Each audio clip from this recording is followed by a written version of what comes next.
Hello दोस्तों, स्वागत है मेरे अपने यूट्यूब चैनल में the real ghost with D के साथ। दोस्तों, आज हम लोग के पास जो कहानी है वो प्रिया नाम की एक लड़की का है, जिसे एक मेरे दोस्त ने सेंड किया है मुझे। तो हम लोग टाइम नहीं बर्बाद करके डायरेक्ट कहानी स्टार्ट करते हैं। तो कहानी कुछ ऐसा है कि जो मतलब जो दोस्त है हमारा, वो हिंदुस्तान यूनिलीवर कंपनी में ऑपरेटर का काम करता था। और मेरे घर कंपनी से लगभग 10 किलोमीटर की दूरी पे थी। सो मेरे पास एक बाइक थी जिससे मैं अपने घर से कंपनी और कंपनी से घर का सफ़र पूरा करता था। एक दिन ऑफिस से घर जा रहा था तो रास्ते में मुझे मेरे कॉलेज, जिसमें मैंने अपनी ग्रेजुएशन पूरी की थी, के बाहर एक लड़की दिखाई दी जो मुझे देख कर मुस्कुरा रही थी। मैंने उसे टालते हुए उसे इग्नोर किया और आगे घर की तरफ निकल पड़ा। बट दूसरे दिन भी वही लड़की मुझे उसी जगह पे दिखाई दी जो मुस्कुरा रही थी फिर से, और मैं भी इस बार मुस्कुराता हुआ निकल गया। तो मुझे उसकी प्यारी इसी मुस्कान से प्यार हो गया, लेकिन कभी रुकने की कोशिश नहीं की। वो लड़की कई दिनों तक मुझे दिखी और एक दिन वो मुझे वहाँ नहीं दिखाई दी। तो मैं बेचैन हो गया, लेकिन मैं उसके बारे में कुछ जानता भी नहीं था।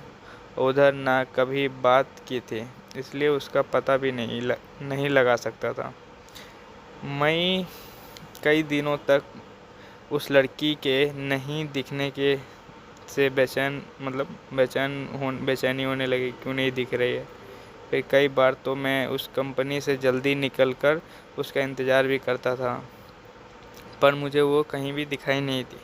उसके बाद पर एक दिन मेरे मोबाइल पे किसी अनजान नंबर से फ़ोन आया, और मैंने जब फ़ोन को उठाया तो उसमें एक लड़की की आवाज़ आई।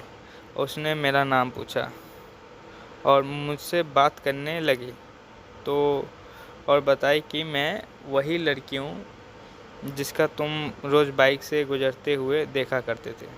मैं अचंभित में रह गया कि इसके पास मेरा नंबर कैसे आया और ये मेरे से क्यों बात कर रही है। लेकिन उसकी जो मीठी बातों में इतना खो गया था कि मैं सब बातें भूल गया और उससे बात करने लगा। एक दिन उसने मुझे कॉलेज के बाहर मिलने के लिए बुलाया। मैं अपने मैं अपने दोस्त को बोला, और मैं और मेरा दोस्त दोनों ही बाइक से उसे मिलने के लिए गए। क्योंकि कभी मैं लड़की से अकेले नहीं मिला था तो घबराहट सी हो रही थी, इसलिए मैं अपने दोस्त को अपने साथ लेके गया। मैं और मेरा दोस्त जैसे ही कॉलेज के बाहर पहुँचे तो वहाँ वो लड़की कहीं पर भी दिखाई नहीं दी। मैंने काफ़ी फ़ोन लगाया और उसका फ़ोन भी स्विच ऑफ आ रहा था।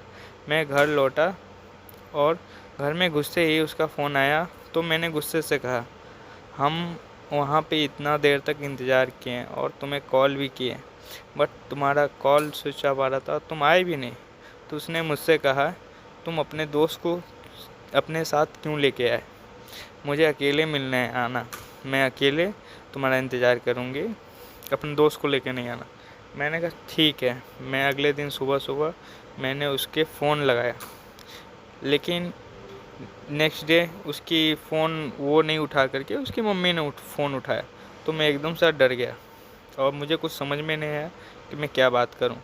इसलिए मैंने कॉलेज का प्रोजेक्ट का बहाना बनाकर उससे मम्मी से बात करने के लिए कहा कि प्रिया किधर है, उससे मुझे बात कराइए, मैं उसका प्रोजेक्ट लिया हूँ। तो उसकी मम्मी ने उधर से कहा कि पागल हो गए हो क्या, प्रिया को मरे 3 महीने हो चुके हैं। किससे बात करना है तुमको? तो मैं एकदम से मेरे जो फीलिंग थी, सन्न हो गया पूरा शरीर। मुझे समझ में नहीं आया क्या क्या बोले, मैं कुछ समझ में नहीं आया। मैं हक्का बक्का सा रह गया, मेरे हाथ से मोबाइल छूट गया, मैं बुरी तरीके से कांपने लगा। मैंने सोचा कि जिस लड़की से मैं अभी तक बात कर रहा था वो फिर कौन थी। फिर मुझे कुछ समझ में नहीं आया, मुझे विश्वास नहीं हुआ। मैंने कहा नहीं, मेरे मैं काफ़ी दिन से हम लोग बात कर रहे थे, मैंने देखा है, मैं विश्वास नहीं है। तो उसकी माँ ने बोला, तुम्हें अगर विश्वास नहीं है तो एक काम करो, तुम मेरे घर आओ, आके तुम देख लो, तुम्हें तब विश्वास हो जाएगा। उसके बाद मैंने उनका एड्रेस लिया और उनके घर पे गया। घर पे जाके मैंने देखा कि उसके फ़ोटो पे माला लगा हुआ है, और जब मैं पूरा पता किया तो देखा वो 3 महीना पहले ही उसका एक्सीडेंट से वो मर गई थी। फिर तब से मैं मतलब लगा कि उसकी माँ इतना घटना सुनाकर भावुक हो गई थी। उस दिन से मैंने अपनी वो सिम निकाल कर के तोड़ के फेंक दिया और नया नंबर लिया, और फिर कभी भी मतलब उसके बाद फ़ोन नहीं आया। लेकिन आज भी मुझे अनजान नंबर से अगर कभी भी कॉल आता है तो मेरे एकदम रोंगटे खड़े हो जाते हैं, सहम से जाता हूँ। तो ये थी कहानी दोस्तों। अगर आपको अच्छी लगी हो तो प्लीज़ शेयर करिए, लाइक करिए, और मिलते हैं अगले नए कहानी के साथ। धन्यवाद। जय श्री राम।